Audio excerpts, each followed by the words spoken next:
Good morning everyone and welcome to another new tank in the store, new video is up video.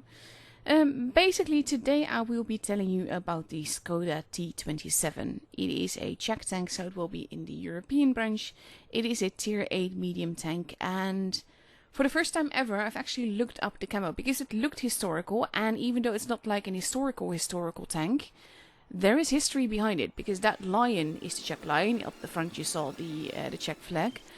But also Lidice, probably pronounced that all wrong, so my apologies for that, is actually a Czech city that was pretty much burned to the ground after a high-ranking German SS official got killed. And basically the Nazis took revenge by burning the city down. So that was actually like, I did not know about that.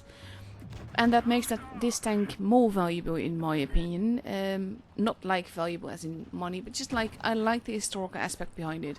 I'm not one to really bother with historically accurate tanks and everything, but I like the camo, I like the way that this tank looks, and I like that little bit of extra history and that nod to what happened over there. It's sort of like, it feels to me like a sign of respect towards Lidice. Again, really sorry if I'm butchering the name here.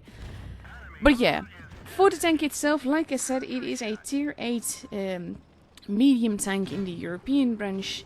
It has a DPM of 2052, penetration of 194, alpha of 220, rate of fire is 9.33, but you have to take that with a grain of salt because it is an autoloader and the clip reload is 16.3 seconds.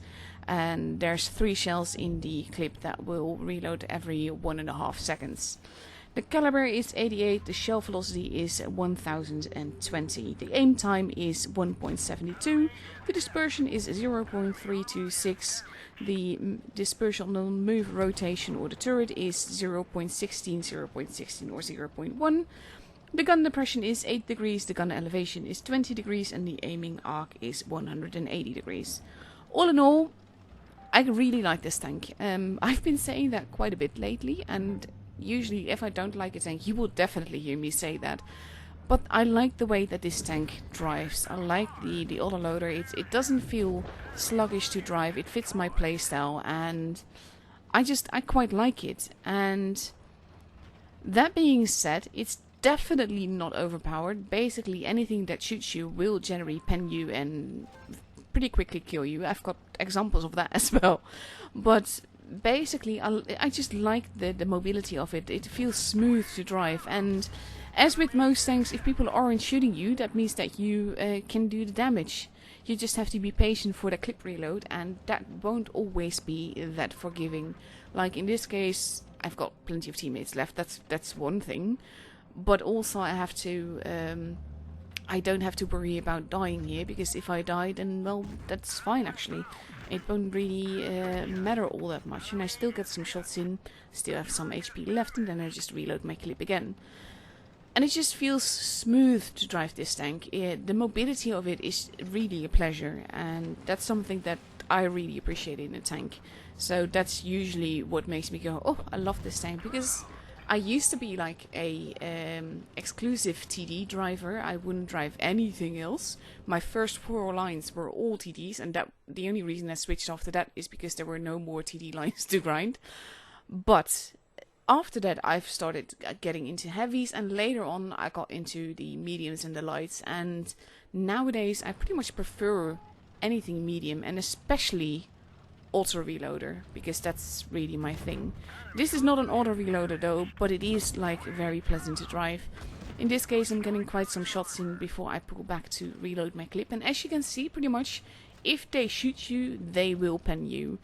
That is not to say that the tank has absolutely no armor whatsoever. I've got some weird bounces as well, but they're weird.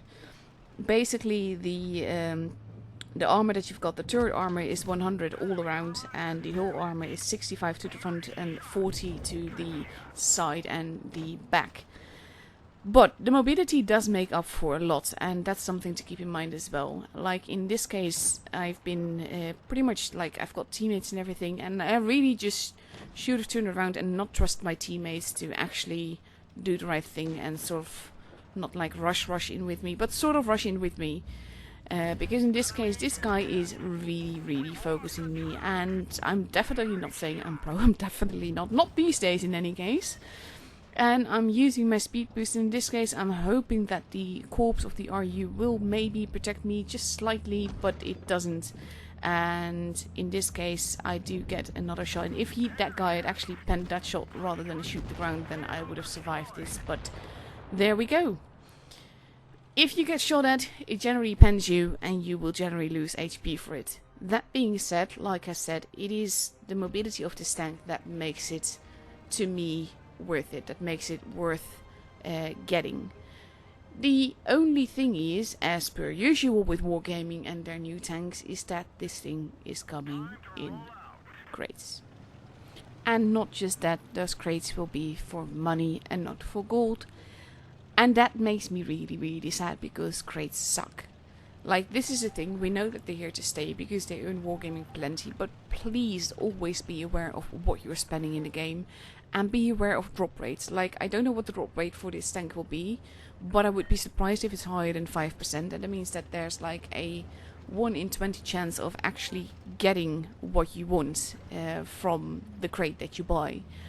And that means that there's a 19 chances for every, well, 19 out of 20 chances you will not be able to get what you actually want. So keep that in mind. By all means, if you really want to try a little gamble, whatever, but don't just spend like tons and tons of money. I also don't know if there's going to be charged for it. They have been doing that. But at the same time, that generally means that you end up spending around €100 or something for a tier 8 tank. So keep that in mind as well. It is a fun tank. It is a lot of money to spend on a tank if you don't get it in the first few crates. So really, just be careful out there. And crates are bad. Crates suck. But it is what it is, and Wargaming isn't going to change that, because the formula works wonders and they earn loads and loads of money with those crates. So yeah, there is that. But back to the tank itself, it has a basically you can go 50 kilometers per hour, 20 kilometers backwards, and the thing that makes it so mobile is that it has an engine power of 880, and so it accelerates quite well, and it's just like you can see my driving it. I'm not being too careful these games, mainly because A, I wanted to get the games in quick, and B, I always want to see what a tank can take, what it can handle. So I'm always taking care to be quite forward when I get like a new tank to play with, mainly just to show you what it can or can't handle. And basically I've not been too disappointed with the pen either. There are some tanks where I feel like Premo would probably be the first choice that I take for it, but overall it's quite nice. And of course, in my case, I always use calibrated. Used it on this tank as well while driving this, so be aware of that as well. In my opinion, calibrated just always works better, because it just means that you can pen more, and even though you lose a little bit of reload if you bounce, then that reload won't do you any good. But yeah, that's me. This is the tank that I wanted to show you. I hate that it's coming in crates again, but the tank itself I love, and I'm fairly sure that despite my aversion against crate and everything, I will probably try my luck, at least with the cheap seal bundle that they usually do, just to see if I can get it. The basically problem will be with stopping after that and not caring if I don't get it, because the thing is, I like collecting tanks and I like having everything in my garage. But we'll see. It is a lovely looking tank. There is history to the camouflage as well, and I like the little nod that it does to the Czech history in World War II, even though it is a very sad history. That is the Skoda T27 with the legendary camo. This is my review of the tank, my hatred on crates and everything. That's it for this video though. I hope you guys enjoyed it, and I'll be seeing you guys the next time again. Bye bye!